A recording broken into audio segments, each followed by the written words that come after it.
Everybody, welcome back. So as with a lot of YouTubers, I decided to do a top 10 acquisition list from 2024. And as I go through this video, you're going to be seeing cards inserted into the top right where you can go back and you can see my unboxing videos of all the rifles that you're going to see here today.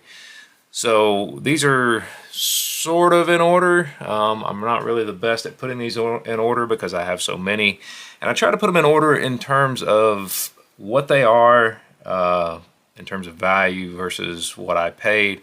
Now, as I click through this list, you're going to see pricing, if I can remember it, posted on each of these rifles along with what the rifles are. So without further ado, we're going to start out with number 10. So number 10 on this list is my Chilean model 1912-61. This is my 308 or 7.62 NATO conversion Mauser. Now the video on this one, you'll see that I did get this from the Mosg crate, and for the money I thought it was a pretty nice rifle. It does appear as though it's been refinished at some point in time, but you know, the bolt does not match the receiver. However, it does headspace check okay, so you know, it's really not such a deal killer. So let's move right along to number 9.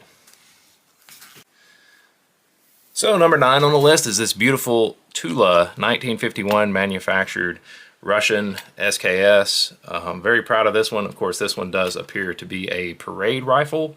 I did pay quite a bit for it. However, it is all numbers matching with the exception of the stock where it looks like it's been re-arsenaled and had a new number applied to it. So there's really nothing terrible about that. It's just, you know, once again, this is one of those, appears to be drill rifles or parade rifles. It has the polished bolt, or yeah, or the chrome bolt, the chrome bayonet on it. Of course, it does have that rubber extension pad on it, but for the money and at the time, I thought it was a pretty decent deal. So now let's move on to number 8.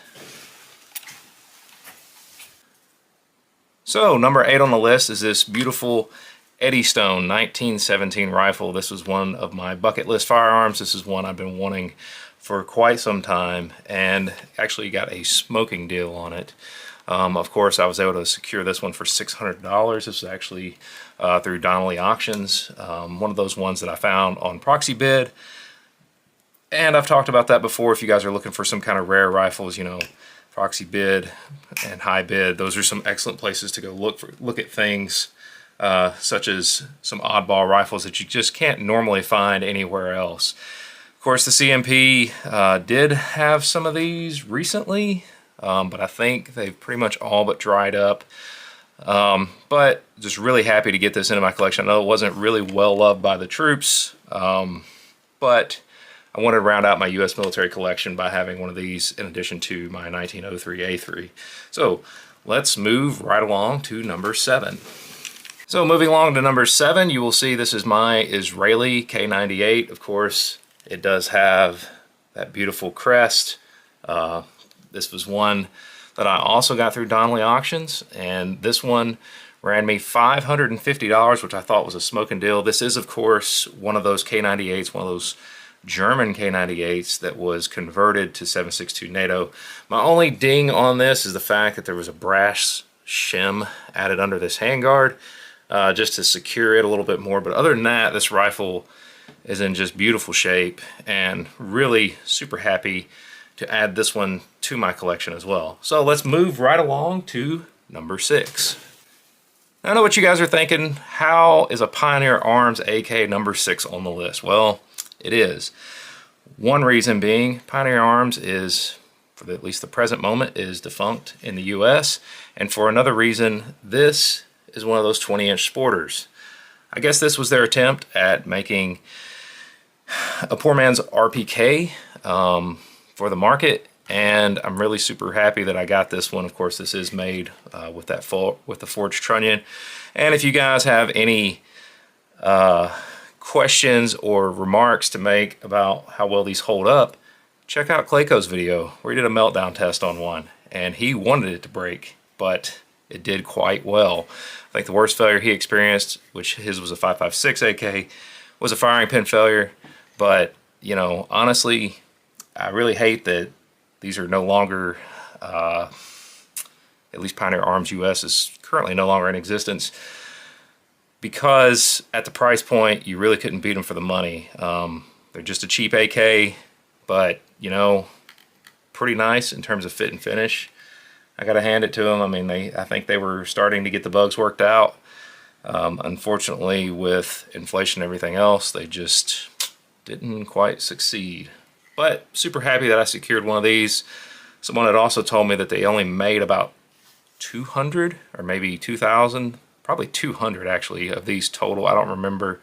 So I'm super happy to have this one. I've actually not shot this one yet, and I'm debating on whether or not I will. But anyway, let's move on to the next one. Number 5. So number 5 on the list is this Russian Mosg 9130. Of course, you guys will probably notice this one needs a little bit of work. However, this is one that I secured from Hunter's Lodge at a very good deal. Of course, this stock I had picked up when I was on travel for work, and I bought a barreled action from Hunter's Lodge, which is actually a matching bolt and receiver, and this is a former PU sniper model. Reference the card, you guys will see the mounting holes in the side of the receiver there. And I got this super cheap, so I was really happy to get my hands on this one.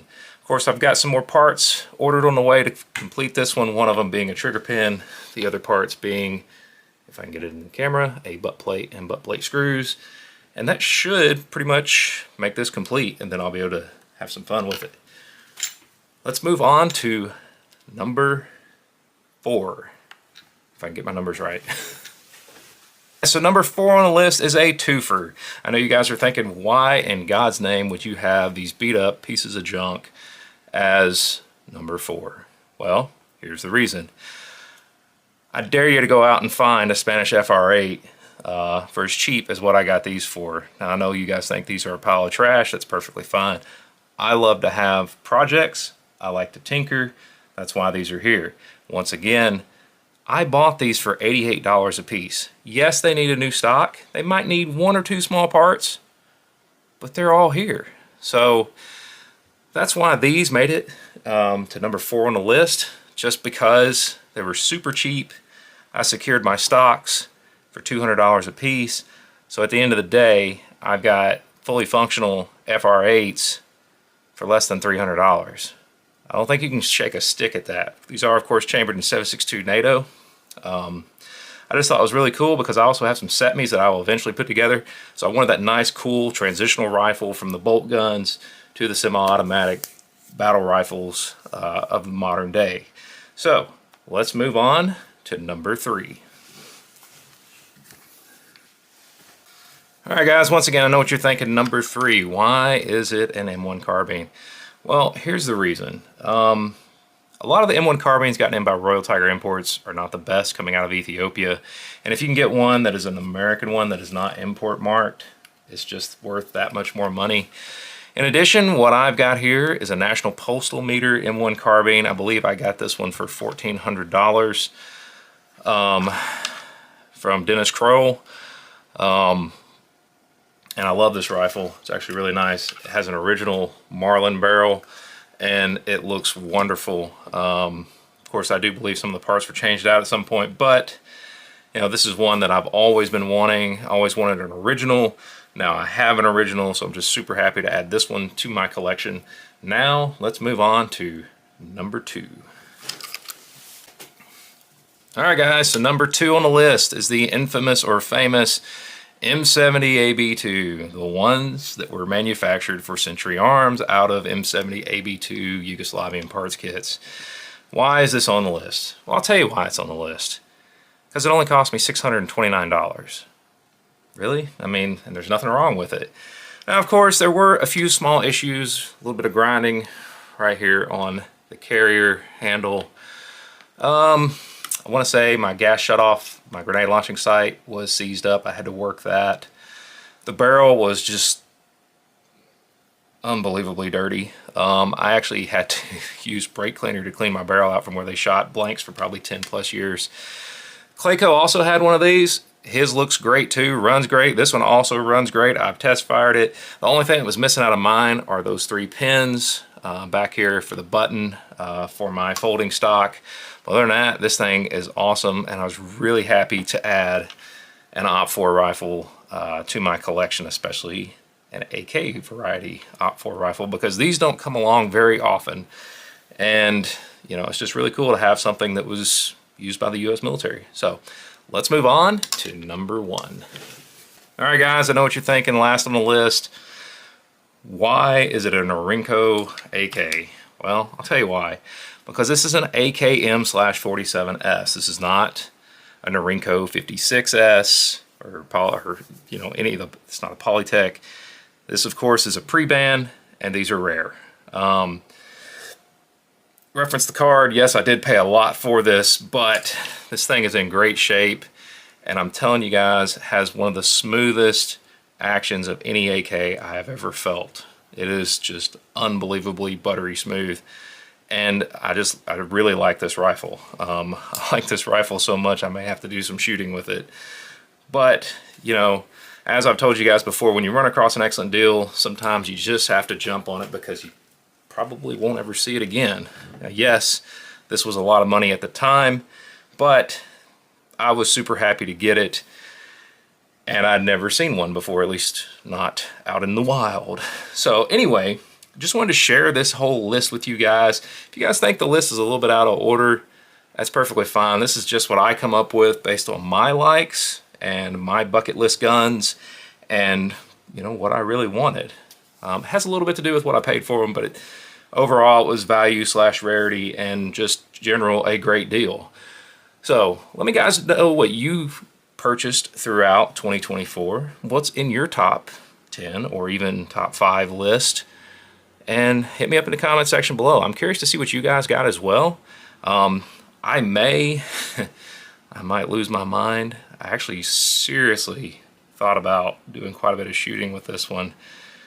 I'll definitely get it out and shoot it. It's just, I don't know, might be one of those ones you just bring out every once in a while, but just because it's so cool. But anyway, I'm still on the fence about that. Haven't completely made up my mind. However, I will be on the lookout for an original Norinco bayonet to go on this, because I got this as you see it, with no mags, with no sling, with no box, none of that cool stuff. But I think I might have found a source for a Bakelite bayonet to go with it, just to complete the look here. And I think I'm going to try to get it. But anyway, if I do, I'll be sure and share it with you guys. However, like I said, guys, let me know in the comment section down below, what were your top purchases of 2024? And as always, huge shout out to my subscribers. You guys are what makes the channel. And just want to take the opportunity to thank you guys for all of your support through 2024. I want to thank you guys for all your likes, your shares, your comments, because it greatly helps out the algorithm and greatly helps keep this sort of material from being suppressed. We all know it is. There's no myth or legend about that. It just happens, and we all know it. But just want to thank you guys for your support. In 2025, I'm going to try to do a lot more restorations, a lot more videos on that kind of stuff, because I have made so many purchases in 2024, and I have many projects on the back burner. Seriously considering changing the channel name to Endless Projects, but I don't know. We'll think about that one. But anyway, I want to wish you guys a happy new year, in case you didn't see my previous videos. And I wish the best to all of you in 2025 in your collecting and shooting and sharing in this insane hobby that I have. So thank you everyone for watching, and until next time, you guys have a great day.